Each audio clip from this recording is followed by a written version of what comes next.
Thanks to Barbara for that wonderful Bible study. I'm going to talk a bit more practically today about what we can do and ways in which we can live more sustainably going forward. A bit of my background is I studied philosophy and politics, and I still work in politics now, so a lot of this may be quite politics or philosophy heavy, but I've tried to explain everything in ways that everyone will enjoy, hopefully, and understand. So today we're thinking about just living and what it means to live our lives in a just, fair and sustainable way. It's something we've actually, as a movement, an organisation and even a church, have been talking about much more over the last few years. With an increasing awareness of climate change, our finite resources, and even the COVID-19 pandemic, which stopped us being able to do everything we wanted, there's been much reflection on what the world currently looks like and what it might look like in the future. I don't know about you, but one thing that really hit home for me during lockdown was what I like to call the quiet. I live then and still live in London, and I live just about a 10-minute walk from Clapham Common.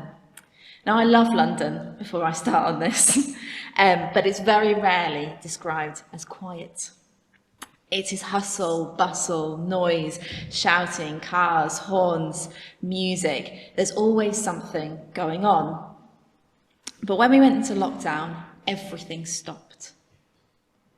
No cars on the road, no music coming out of the shops, no hustle and no bustle, just quiet.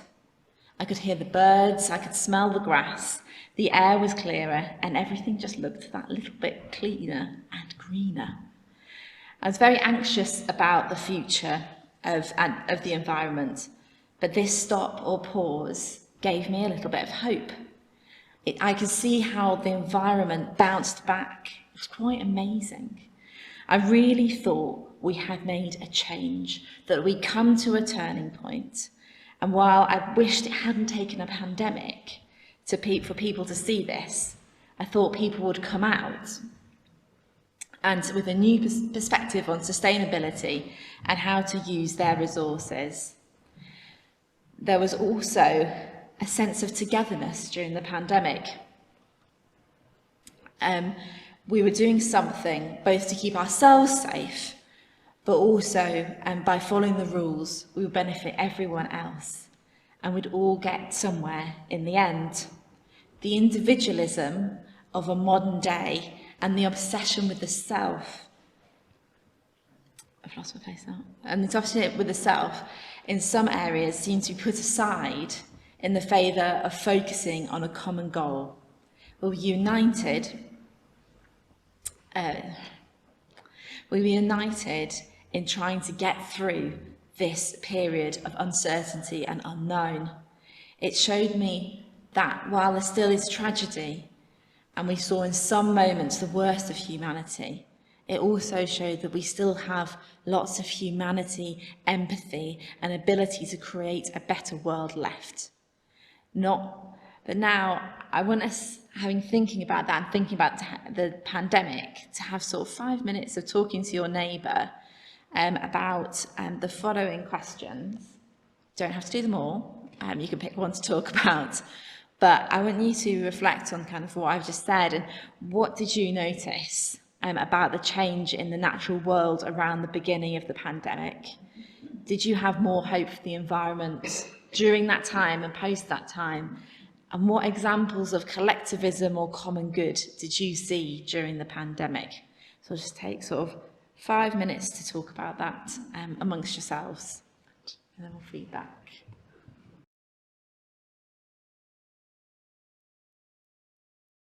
Yeah, I hope you had good discussions about that. And I know recently I've been talking to my friends a lot more about what happened during the pandemic and actually trying to process it. Now it feels a little bit further away.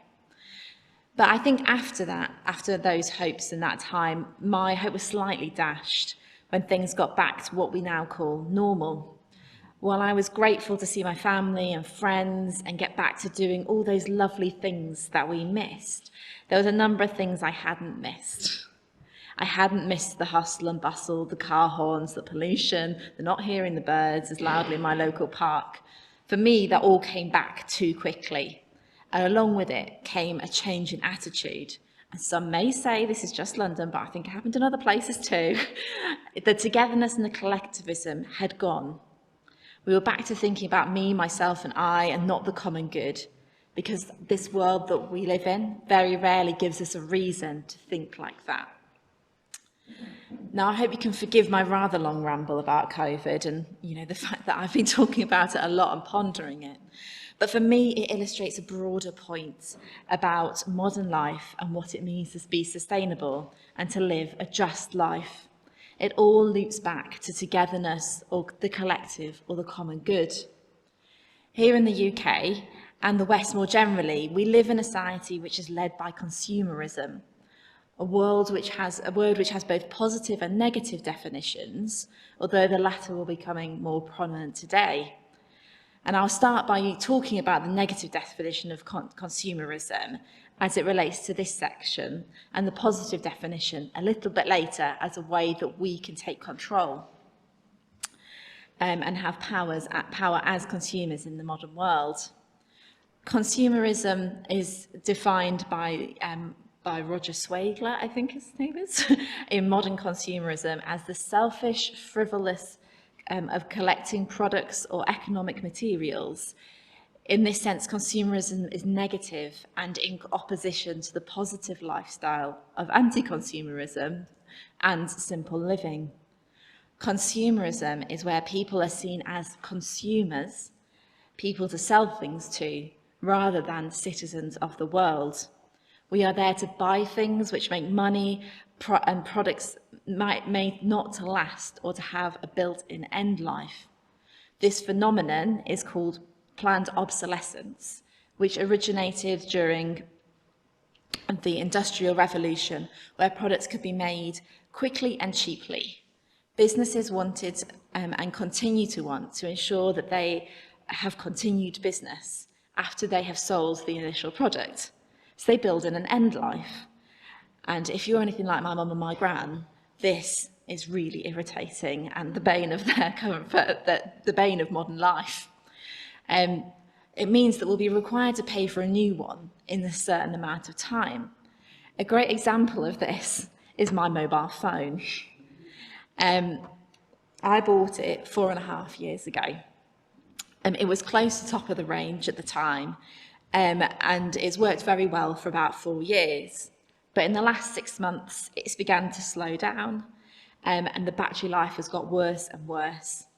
All wear and tear, but what I'm waiting to happen is for the software to stop updating. And after that, the phone will stop working. And it'll become more and more difficult to work the longer I leave it, the apps won't open, and I will have to buy a new phone. As someone not hugely interested in technology, the idea of a new phone doesn't particularly excite me, and I find it quite frustrating. A new system to learn, a new thing to convert things from one thing and make sure my number's the same, and all the other admin that goes along with a new phone is really not what I like to spend my time doing.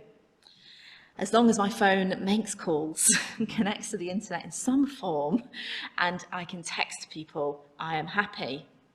I'm not bothered about the fancy features. But on top of this, we have this whole structure of contracts with mobile phone where these companies sell you a way to buy the best phone for a certain amount of time, and you pay it monthly, and then after 2 years they try and give you a new phone, which is a phone that you don't really want, but then you feel that that's the best deal, so you take it, and then you get another one in 2 years' time, and we get into this vicious 2-year cycle where the phones are not broken, but we just get a new one. And brands do this too. So with my phone, I have an Apple phone, an iPhone, which I first got one when I was 16, and I'm locked into the system now. I can't change the system. I haven't got the headspace, so I just buy the new version of that phone. And that's fine because it uploads all my stuff onto my new phone. It makes it very easy for me to get a new phone.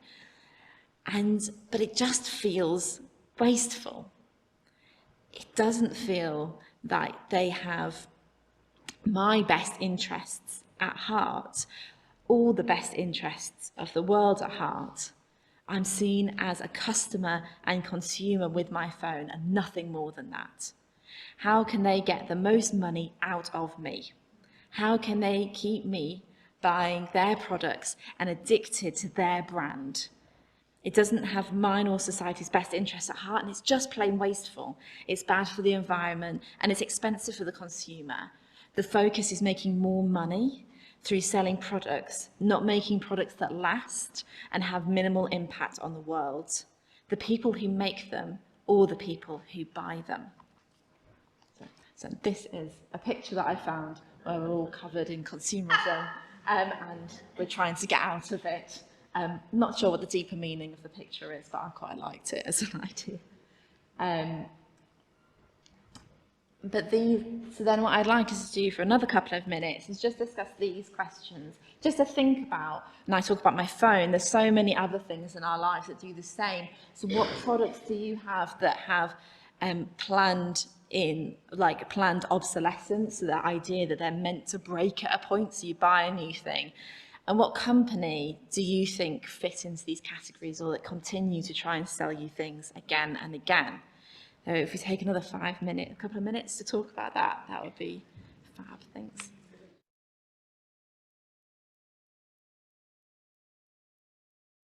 But thank you. I'm sure you could think of many things, and from the conversations, I could hear a lot of different things. Even washing machines, I think, was one that I heard these days. My grandma had hers for 40 years, and had to get a new one, and it only lasted 5, or something. Maybe that's an exaggeration, but it's the kind of thing she would say. So, as well as planned obsolescence, these goods that we buy are merely private goods. They just benefit us as an individual and not a collective. They reward the private individual, you who have the thing, and the person who sells you the thing. If anything, it harms the world and harms the people in the process. Consumerism is about quantity, not quality. Care about profit over people and living in the moment rather than lasting a lifetime. As Christians, we're not called to treasure these private pleasures, but to look for something more. We are asked to search for the common good. What is this common good? How do we achieve it? And why is it in many ways incompatible with our modern living and consumerism? And how will it help us achieve a more sustainable world? So the common good originates from Catholic social teaching and was articulated well by Thomas Aquinas. I won't quote Thomas Aquinas here, but if you want to go back and look, he has a lot of interesting things to say about the common good.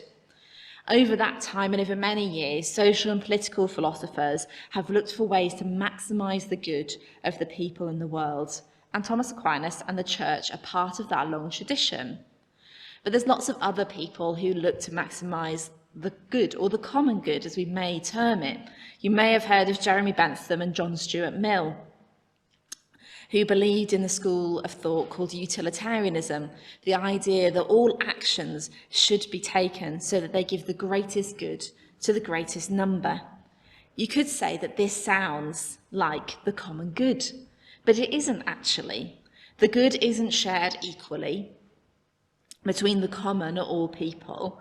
Creating the greatest good could mean that some people or some groups who are disadvantaged.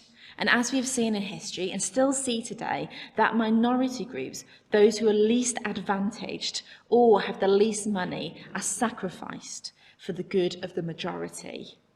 It is also very rarely has a long-term view, focusing on the short-term decisions which create the greatest good.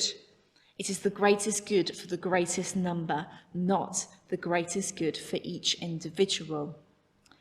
The common good requires every person's needs and potentials to be realised, rather than just the greatest good for the greatest number. That every person has the right to life in all its fullness, as Barbara mentioned earlier. The common good asks that our individual rights to personal possessions and individual resources must be balanced with our collective responsibility to meet the needs of others. This means that when we do something, for example, vote, we should be thinking about how our vote creates a common good. How does our vote and who we vote for ensure that every person in our community and in our world has the opportunity for their potential to be realised? Whether that be through a fair benefit system, just foreign policy, better working conditions, or a more sustainable world. But where does this theory fit into our Christian beliefs and way of life? Well, I've said the idea of common good comes from Catholic social teaching and the thoughts of Thomas Aquinas. It's important that we look at the Bible as well as to learn things for today. I think there are a few ways to look at this issue from a Christian standpoint, some of which Barbara has sort of touched on, but I will look at from a slightly different perspective. But the first teaching, and is the one that we all know is and is famous, is the commandment to love your neighbour as yourself.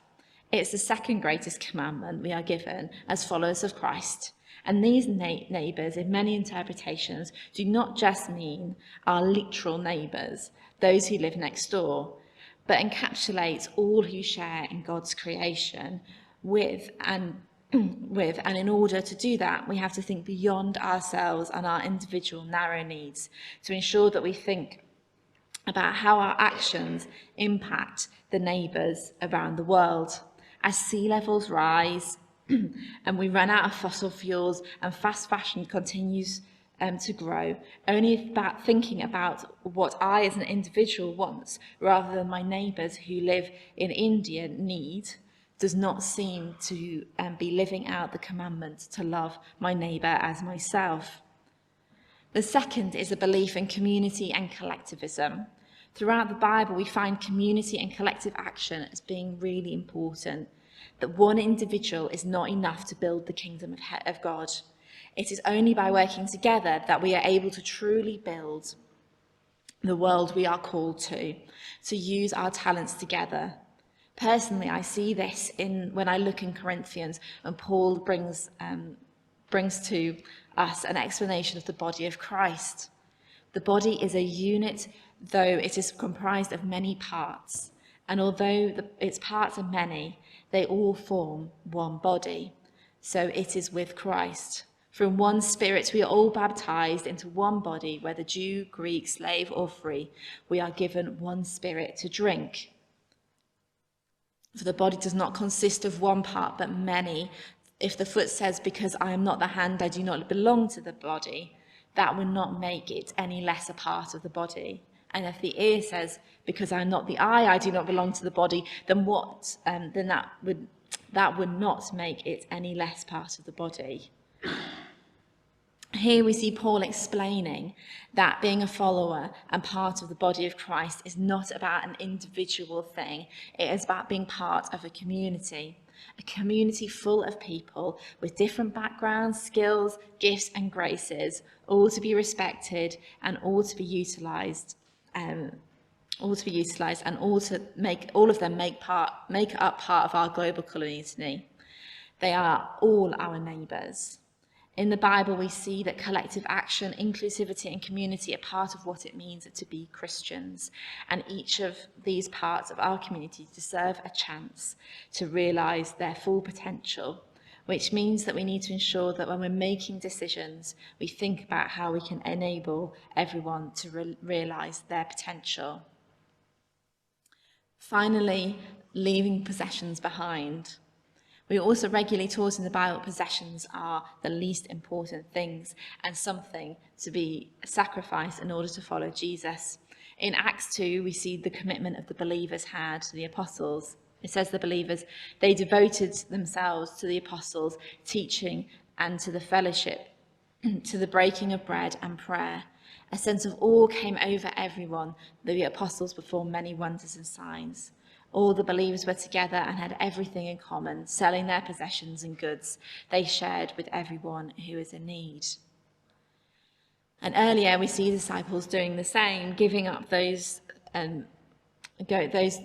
things up to those who need and leaving to follow Jesus. These followers were confident and had faith that though through their actions they were building up treasures in heaven and no longer had much need for physical treasures on this earth. Well, I'm not expecting anyone here to sell their possessions. It should make us think about what we need and what we want and how we are attached to various possessions. What would you say if Jesus asked this of you, to come and follow him with no possessions? While we all know these teachings and passages well, I think it's interesting to look at them as a counterculture to consumerism. If mainstream culture is this consumerism that I spoke of earlier, our Christian counterculture is the common good. I don't know about you, but I sometimes find it difficult when other more conservative Christians than myself talk about needs to hold strong opinions on certain controversial issues because we don't want to be part of mainstream culture. But actually, if we think about the teaching above, how we should believe and contribute to the common good in today's consumerist society, where it tends to be about I and me, it is quite radical to think and talk about us and we, to think about where our products come from, how they harm the environment, who is involved in making them, and whether it's sustainable and just to use our resources and God's creation in this way. In a world where the first to have the latest iPhone is something to be celebrated and a sign of success, isn't it amazing that we follow a God who accepts us as we are and blesses the poor and lowly? We are all, as Desmond Tutu said, made for goodness. We are made to strive for the common good. One of the greatest common goods of all is God's amazing creation. And Pope Francis wrote, "The climate is a common good, belonging to all and meant for all." This means that as a world, we need to shift our ways from consumerism and prizing the private good and personal ambition to things that are only good for me, myself, and I, and instead seek the common good, a good which is shared equally among all those who walk on this earth, all those whose hands are on the products we buy, everything that swims in the ocean and that walks in the land. As a world, we can only solve the climate crisis and our issues of sustainability if we work together for the common good. And this is probably why we're in the situation we're currently in. It requires long-term thinking and a desire to, as I mentioned earlier, put people before profit. Two things that politicians and business leaders are not naturally keen to do. With politicians, the short-termism of elections and the need to get elected means that they sometimes ignore long-term gain with short-term pain for the short-term pain with long-term gain, and leave us in sticky situations like we currently are teetering on at the moment. Business leaders, on the other hand, are not necessarily bad people, but they want and need to maximise their profits to keep their shareholders happy and pay salaries and bonuses.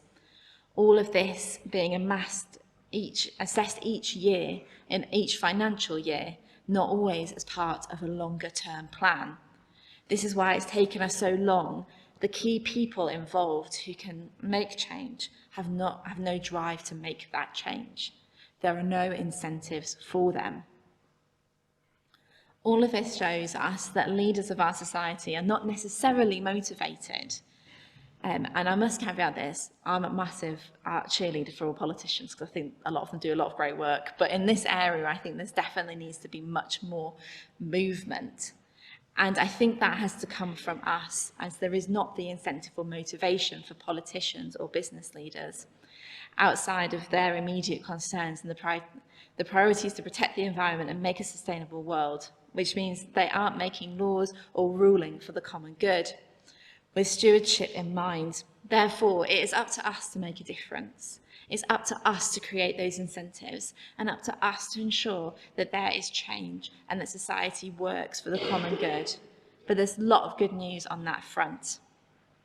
The first is, as I said earlier, the positive definition of consumerism. As the name suggests, consumerism puts you as the consumer at the centre. It means that consumers have power. I don't know if you've seen some of these consumer rights shows, but it shows the vulnerability of the consumer at the same time as showing the power the consumer has to demand what they want. And the business often has to listen, take note, and change their practices. If everyone stopped buying plastic bottles, the plastic bottles company would have to go out of business or have to change what they were doing. And we started to see that with cans of water becoming much more available. Was that a London thing? Do you have cans of water? No? Okay. But things have started to change in that area. It isn't always straightforward, but it's important that we harness the power of consumerism. The part of consumer has given us for good. Let's invest in slower fashion, try to use less single-use plastic, and eat more in season. These little things, if all done together, can convince people in the shops and in businesses to make more things that last, because that is what people are going to buy. We should be careful, though, as a caveat, to look at these green credentials of companies. As I'm sure you're aware, some companies talk a good talk, but don't always walk a good walk. We need to continue to hold these companies to account, to make sure we know what we are buying, and that we are not buying into merely nice words that are backed up with good actions. The second good piece of news, good news. The second piece of good news is that some of the tiny things we shout about do make a massive difference. Think about plastic straws, one TV programme, one lovely narration by David Attenborough, and a whole host of people writing to their MPs and signing petitions means that now plastic straws are nowhere to be found. Isn't that amazing? A large number of people putting in a small amount of effort around a single cause can really change things. It may not seem like a huge step, but it's a step in the right direction. Sometimes we need to sweat the small stuff to make a big change. What small things, changes and campaigns could you see making a difference in your community? Finally, my wonderful fiance very helpfully told me that this theory is all well and good, but it's not if I don't give you some practical things and pieces of advice to help you on your way. So as someone working hard to be a bit more sustainable, I thought I'd do a kind of day in the life of Rachel's sustainable life. It could be a game show. I'm hoping it's not. Again, and a caveat before I start this, I am not perfect, and this is not a standard day, but just some ideas to get you going. And I hope it gives you some talking points at the end. So start off, I wake up, and then I go and have a shower. And I use a bar of soap, which is wrapped in paper or card. You can find that pretty much anywhere we've found. I use shampoo and conditioner bars. You can buy in Sainsbury's. And are also available at Lush and in most supermarkets. I use an electric toothbrush, which means you only take the heads off, so you have less plastic waste. I use a razor, which has detachable razors rather than disposable ones, and my deodorant has refillable cases. Although my other half thought his was refillable, went to the shop and said to the guy, "Can I get a refill?" And the guy said, "No, you have to buy another one when it's finished." Bless him. He was like, "Okay, I understand." Then I have breakfast and I make my own granola using generally local ingredients. And I put yogurt and seasonal berries. From getting to work, I live in London, and so I cycle or use public transport. Again, not an option for everybody, especially coming from a more rural setting. Originally, I pack my leftovers for lunch using Tupperware, or I use beeswax wraps, which are an alternative to cling film. Cling film's not allowed in our house anymore, which is quite difficult actually. And also I use a reusable water bottle, which is well worth investing in. I've had mine for about 5 years now and it's still going strong. I don't drink hot drinks, but I would suggest that if you do like a hot drink, take a Cube Cup with you. And I know the best one in Britain who used to sell the Cube Cups, but I'm not sure if they do anymore. To get home, I cycle or get the train. And for dinner, my housemate and I cook together, both to save electricity during this awful energy crisis, and to sort of save money and to save electricity. We usually eat just one meat meal a week, so we're vegetarian most of the week. And if you would like to go vegetarian, if I don't know where to start, which was us about 3 or 4 years ago, we can recommend 2 books. The first is called The Green Roasting Tin. Super easy, all just goes in a tin and in the oven in one go. And Veg by Jamie Oliver. And if anybody starts by Jamie Oliver, absolutely Jamie Oliver is my icon when it comes to cooking. I can tell you about all his books. But they're really good to get you going. And if going vegetarian 6 days a week like we do seems too much, going 1 day a week and just thinking about how you can do that or adapt that into your life is a really good way to start. If we do buy meat, we go to the butchers and get it locally sourced in brown paper packaging. A lot of this stuff I just feel that we used to do, and then we just stopped doing it when plastic came along, and we can just start doing it again. I don't think it's necessarily hard stuff, it's just harder today. And then in the evening, I've started looking up things for my wedding and found lots of ways in which you can make those things much more sustainable. Renting your outfits, using dried flower bouquets, and we're recycling old bike parts for my decorations, which anybody who knows me well will know that I've got a lot of bike parts in my house because I recycle a lot. What's been lovely has been able to think about how we make our wedding both something that is about us, sustainable and fun for everyone involved. And so we're really looking forward to it. We don't feel we've compromised on any of our vision, but it's nice to think about how we can make these things and these actions and what we do more sustainable. So after all that, and I've got a couple of minutes to let you chat through, I will take a breath, and I would like you to share with each other any thoughts and ideas you have amongst yourselves, anything that resonated with you from what I said that I do, or what you would like to do going forward. Which are these questions. So we'll give a couple of minutes before we go to lunch to have a quick chat about that, if that's okay.